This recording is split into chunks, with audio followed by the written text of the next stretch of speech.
Hi, my name is Caleb Simmons, and I'm an Associate Professor of Religious Studies at the University of Arizona in Tucson, Arizona in the U.S.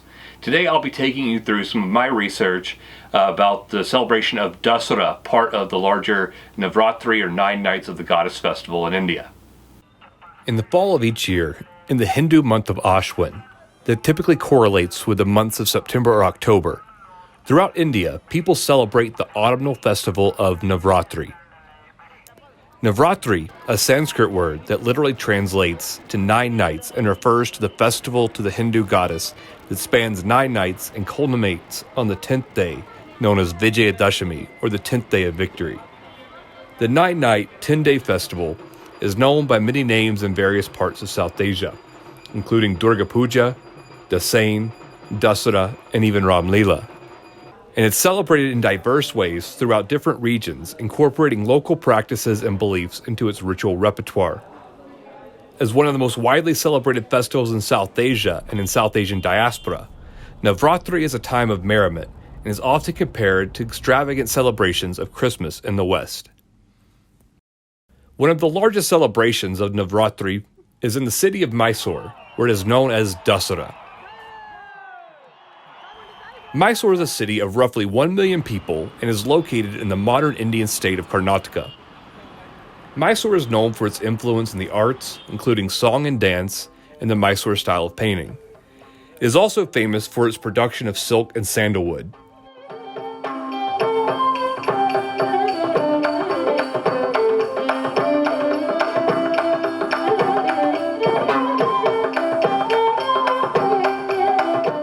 Dasara in Mysore is a state-sponsored grand 10-day spectacle during which tens of thousands of tourists from all over India and abroad descend on the city to take part in the celebration. Throughout the 10 days, there are cultural performances set up throughout the city, all culminating in the public parade on the 10th day, all of which are inaugurated and presided over by local and regional politicians and VIPs. Called the City of Palaces, Mysore, however, is perhaps best known as a city of royalty, as it was home of the Whittier dynasty in the Kingdom of Mysore. Dasara, therefore, also has deep roots in the celebration of royal identity. According to legend, the Mysore Whittier Kingdom was founded in 1399 after the two princes Yaduraya and Krishnaraya left their home in the city of Dwarka, 1,000 miles to the northwest of Mysore, to claim their kingdom in South India. As the story goes, the eldest brother, Yaduraya, was visited by the deity Krishna in a dream, who instructed him to visit the temple of the goddess Vijayadasami, who would direct him and his brother to the site of their new kingdom. The next day, Yaduraya and his brother Krishnaraya left Dwarka to migrate to the south. Once they reached and worshipped Vijayadasami, the goddess told them about her true form, Chamundeshwari in Mysore, and instructed the princes that if they would go and worship her there, then they would become kings of a great kingdom in that very place. The princes did as they were told, and true to her word, the goddess empowered them to establish their kingdom in Mysore, and they accepted her as their Kula Devate, or family goddess. It wasn't until 1610 that the Mysore kingdom and Dasara were historically connected when the king Raja Whittier established Mysore as an independent kingdom. Up to that point, Mysore had been part of the Vijayanagara Empire. Navaratri, or Mahanavami, as they commonly called it, was an important festival for the Vijayanagara Empire. The festival served as a ritual apparatus that allowed the state and its rulers to ritually display the goddess as their source of sovereign authority and royal power. In this royal context, the rituals to the goddess had a special meaning, relating to symbolic and political power that linked the goddess to earthly power and its authority.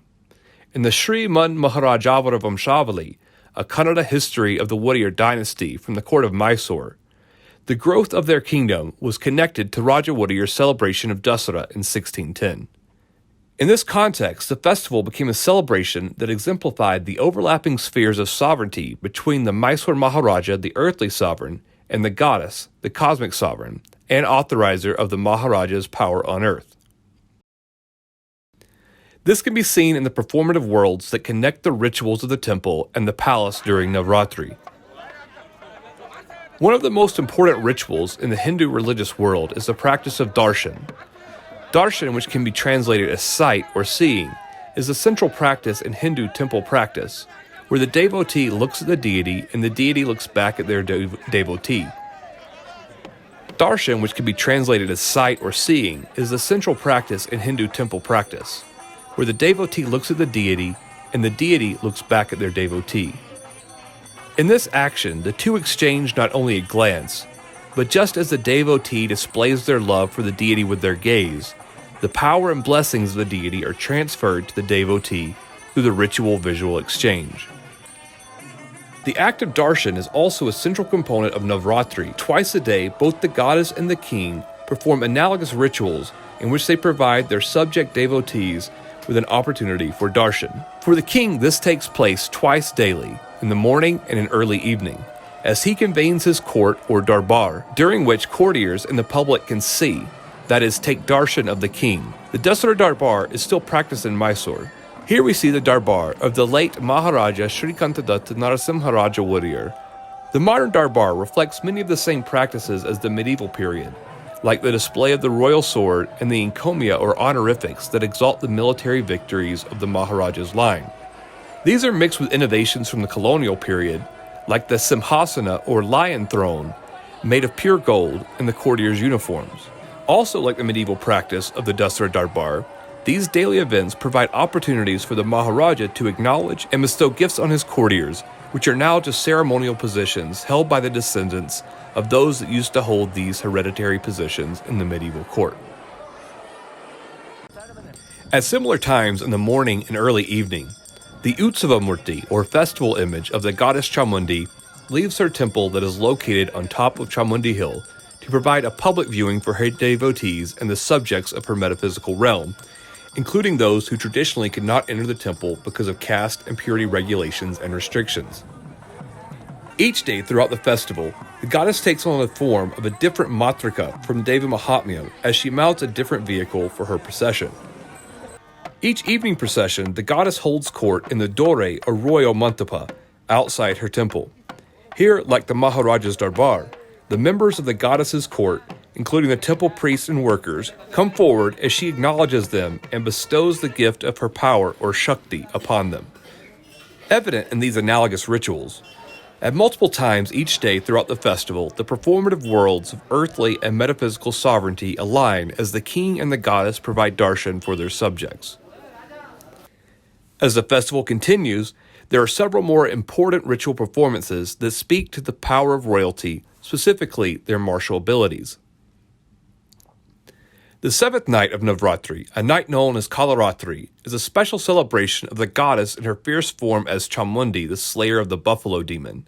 That night, the temple is closed for a secretive tantric ritual that signals that the full power of the goddess has been unbridled for the remainder of the festival. This ritual is supposed to coincide with the anniversary of the goddess killing the buffalo demon and demarcates the start of the martial portion of the festival that concludes in the Vijayadasami procession, that in pre-modern times was the beginning of the kingdom's annual military expedition. The next day, the goddess emerges wearing special alankara, or ornamentation, including matted hair and a garland of skulls.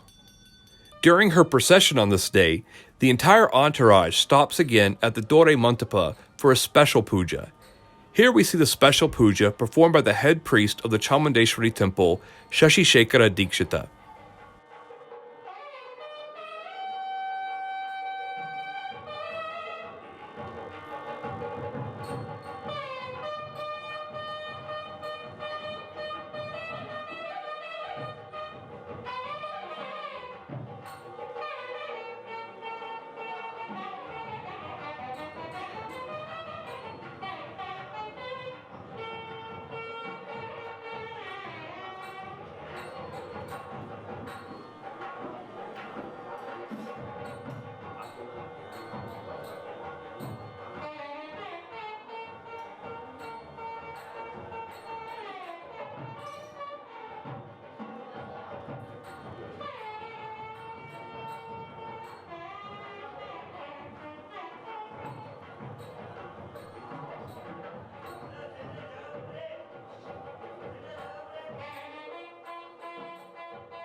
As the puja ends, a roll call is held, and everyone comes forward to perform an Ashtanga Namaskara, or an 8-limbed bow before the goddess.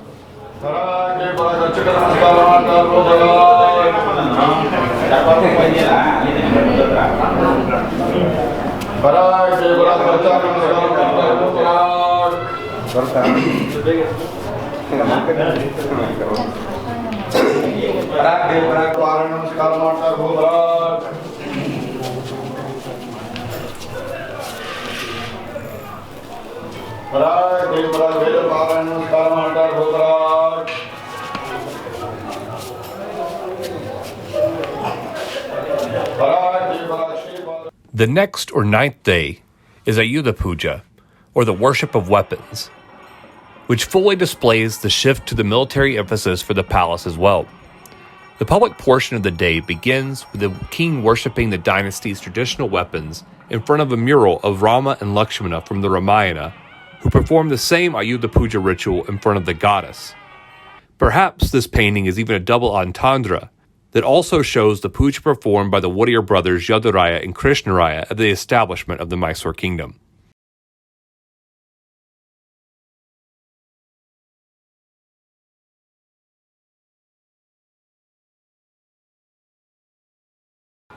After the worship of weapons, the king transitions to the palace courtyard, where he performs puja to his vehicles, traditional and modern. On the final day of Navaratri, Vijayadasami, or the Day of Victory, the two worlds of the temple and palace combine. At the beginning of the day, Chamundi's procession begins earlier than normal, and a final puja is performed for the image of the goddess that had come from the palace. After this puja, the goddess is mounted on the back of a small truck and taken on procession to the palace. As the goddess descends the hill, devotees line the streets to get a glimpse of the goddess as she heads back to the palace. Near the palace, the procession stops in order to visit Chamundi's brother Vishnu in the Satyanarayana temple. Here, her image is sworn by devotees seeking prasad, or blessed leftovers, that the temple priests distribute to those lucky to get close enough.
Then the procession finally carries on toward the palace with musicians leading the way on foot. At the same time, there have also been rituals taking place in the palace. The first of these is the Jati Kalaga, or War of the Jatis. Jatis are members of one particular caste, or Jati, in southern Karnataka and throughout India, and are renowned for their fighting abilities. The Dasara Jati Kalaga is a ritualized battle that has persisted since the founding of the Mysore kingdom, in which the warriors from the Jati caste fight with spiked brass knuckles.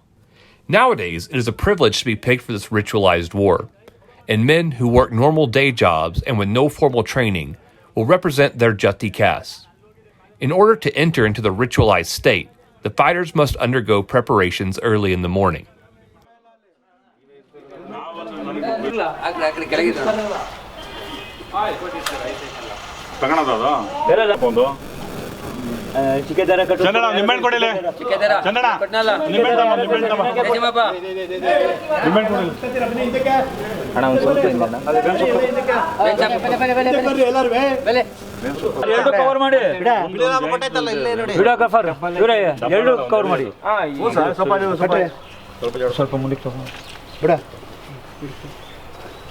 ಯಾರಿಗಿದು ಕೆಮ್ಮನ್ ತಗೊಳ್ಳೋ ಕೆಮ್ಮನ್ ತಗೊಳ್ಳೋ ಕೆಮ್ಮನ್ ತಗೊಳ್ಳೋ ಕೆಮ್ಮನ್ temple ಇಲ್ಲೇ ಬಂದ್ಬಿಡಿ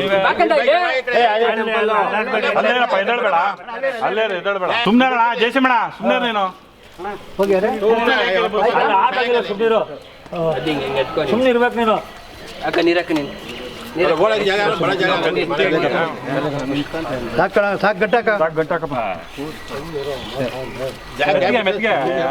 ನೀನು ಏನ್ ಮಾತಾಡಬಾರ್ದು ಸುಮ್ಮನೆ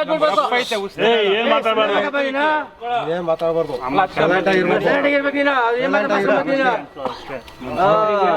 ಬಂದ್ಬಿಡಿ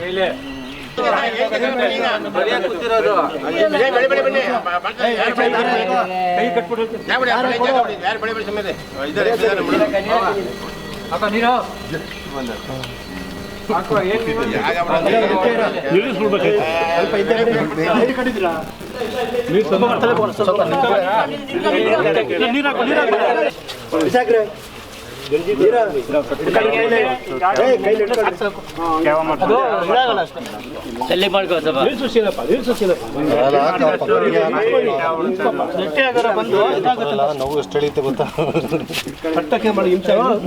ಇದಾಗಿರ್ಬೇಕು ಜಾಸ್ತಿ ಇದಿದೆ ಇದಾಗಲ್ಲ ಗಟ್ಟಿ ಇದ್ರೇನೆ ಇದಾಗಲ್ಲ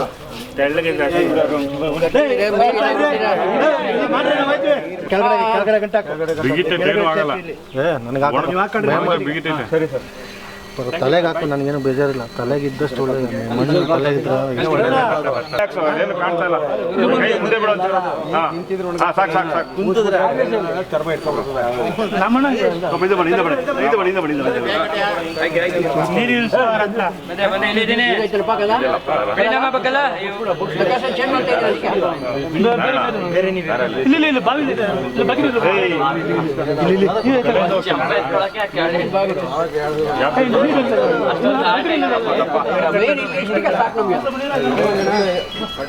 ಬಟ್ಟೆ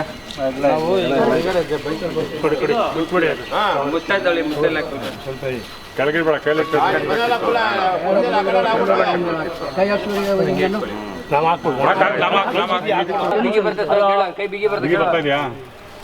ಸರಿ ಇದೆಯಾ ಇದು ಧಾರಣೆ ಸ್ವಲ್ಪ ದಾರ ಹಳೇದು ಬೆಕ್ಕಟ್ಟಾಗ್ಬಿಟ್ಟವ ಬಟ್ಟೆ ಎಲ್ಲ ಆಯ್ತು ಎಷ್ಟು ಎರಡು ಜೊತೆ ಆಗಿಟ್ಟಿರೋ ದಾರ ಬಿಡಿಸ್ಕೊಂಡು ಈಗ ನಮ್ಮ ಏನು ಇದೆ ಸುಮ್ಮ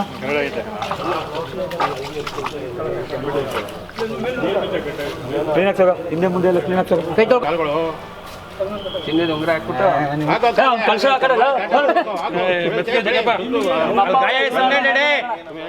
ಅಲ್ಲಿ ಬರ್ಲಿ ಗಾಯ ಆಗಿಲ್ಲ ನಾನು ಗಾಯ ಆಗಿಲ್ಲ ಸುಮ್ಮನೆ ಲೈಟ್ ಆಗಿ ಮಾಡಿದ್ದೀನಿ ನಾನು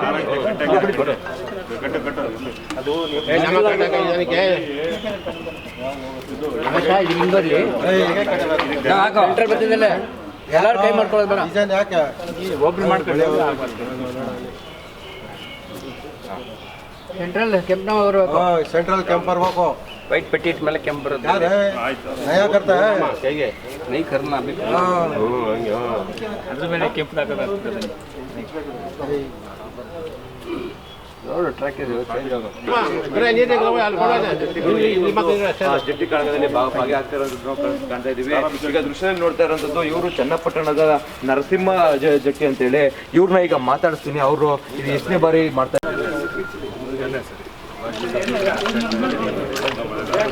ಸ್ವಲ್ಪ ಏನಾಗಿತ್ತು ಜಟ್ಟಿ ಕಾಳಗದಲ್ಲಿ? ಜಗಿನ್ ಗೆದ್ರ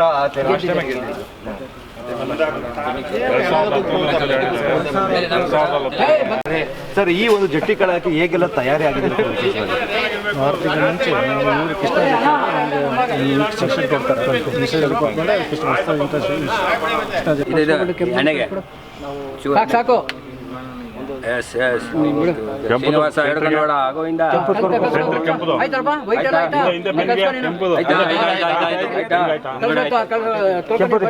ಕೆಂಪು ತಂದೆ ನೀರು ಕೊಡಿ. ಕುಂಪ ಕೊಡಪ್ಪ. ಈ ಇನ್ಮೇಲೆ ಯಾರಿಗೂ ನಮಸ್ಕಾರ ಮಾಡ್ಬೇಡ. ಇದಾದ್ಮೇಲೆ ದೇವ್ರ ಜನ ಅಷ್ಟೇ, ಕಾಲು ಮುಗಿದು ಹೋಗ್ಬೇಡ. ಯಾರು ಹೇಳಿದ್ರು ಕೈ ಮುಗಿಯಕ್ಕೆ ಹೋಗ್ಬೇಡ, ಕಾಲು ಮುಗಿಯಕ್ಕೆ ಹೋಗ್ಬೇಡ, ದೇವ್ರಿಗೆ ಮುಗ್ತಾ ಅಷ್ಟೇ ಅಷ್ಟೇ ಕೈಗೂ ಕೊಡೋಕೆ ಹೋಗ್ಬೇಡ. ಯಾರನ್ನೂ ಕೈಗೂ ಥ್ಯಾಂಕ್ಸ್ ಅಂದ್ರೆ ಕೈ ಕೊಡೋಕೆ ಹೋಗ್ಬೇಡ. ನಾನೇ ಬಂದು ಥ್ಯಾಂಕ್ಸ್ ಕೊಡೋರು ಕೊಡ್ಬೇಡ. ಸಾಯಂಕಾಲ ಕೊಡು, ಕುಸ್ತಿ ಆದ್ಮೇಲೆ ಬೇಕಾದ್ರೆ ಥ್ಯಾಂಕ್ಸ್ ಕೊಡು. ಸಾಯಂಕಾಲ ಮೆಚ್ಚಿ ನಿಂಬೆ red boys. The fight lasts only a few minutes until a drop of blood hits the earth in the palace courtyard. It is the offering of blood that is supposed to cause the goddess to start her descent back down the hill. In this Jati Kalega, filmed in 2019, the battle begins when the Maharaja Yaduvir Chamaraja Wadiyar emerges from his quarters.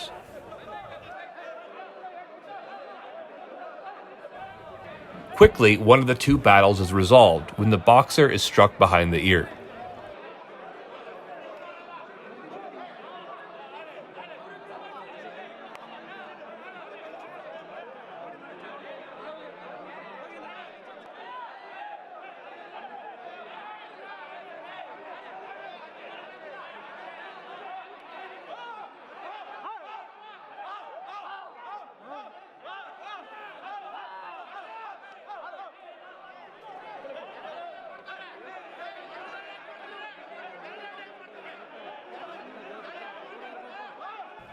The other fight, however, turns tenuous and even spills outside the ring.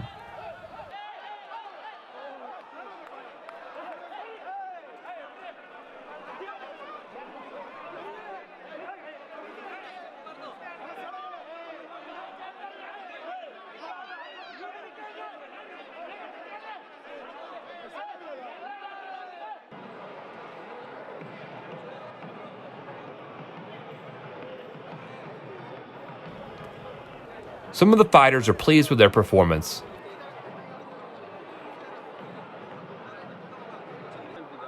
and others are not.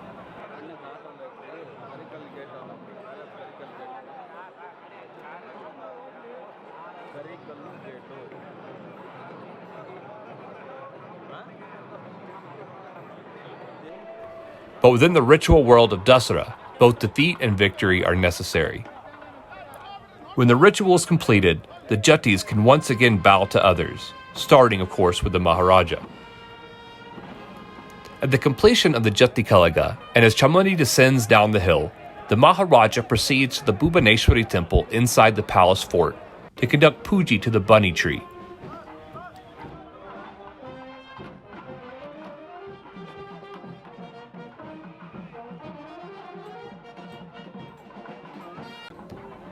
Bunny Puja, or Shami Puja as it is known elsewhere in India, harkens back to the Mahabharata, when the Pandava brothers hid their weapons in a Shami tree before their year of hiding in the court of King Bharata's Matsya kingdom. According to the Mahabharata, after hiding the weapons in the tree, the brothers worshipped the goddess Durga, who blessed them and assured them of victory in their upcoming war. Thus, the ritual worship of the bunny tree has close affinities with the day of victory, or Vijayadasami. Likewise, the Maharaja of Mysore ceremonially takes his traditional weapons to the bunny tree and performs the puja.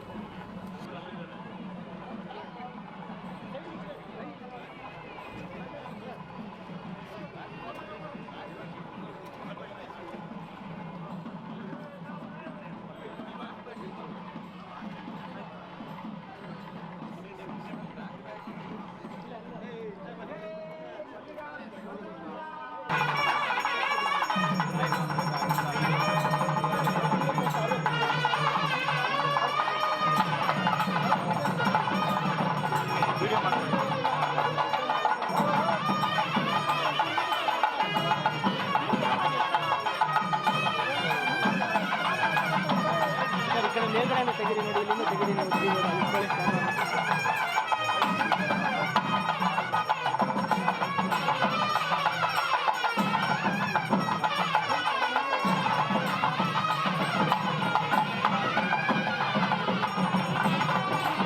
As the Maharaja completes the Bunny Puja, Chamuni has entered the palace, and upon his return, the Maharaja performs the final puja to the goddess.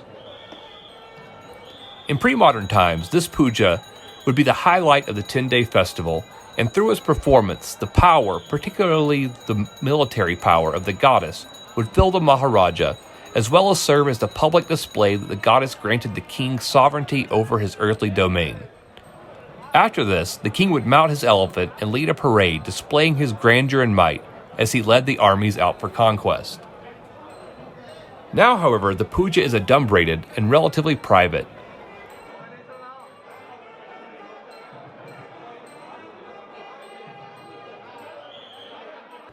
The parade instead has become the primary public function of the celebration. Floats with tableau of cultural, state, and national pride pass as entertainers and performing artists sing, dance, and perform acrobatic and gymnastic displays.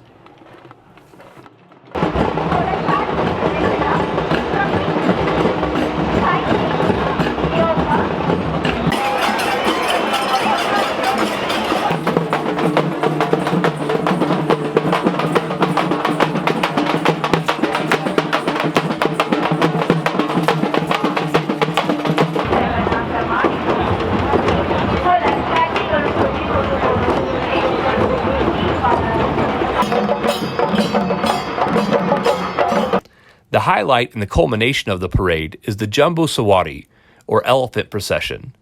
The elephant procession would traditionally have been the moment when the Maharaja triumphantly emerged on the top of his elephant, or in his large chariot pulled by a team of elephants. This practice grew through the colonial period, as the wooden chariot was eventually replaced with a golden palanquin, or howdah, that weighs over 1,500 pounds. The parade of the Maharaja on the back of the elephant continued in Mysore through independence until 1970, when it was cancelled in light of the state of emergency. At this point, the goddess Chamundeshwari replaced the Maharaja on the golden howdah. With this shift, the Maharaja was demoted from the center of the ritual to one of the VIPs that help inaugurate the goddess's grand procession.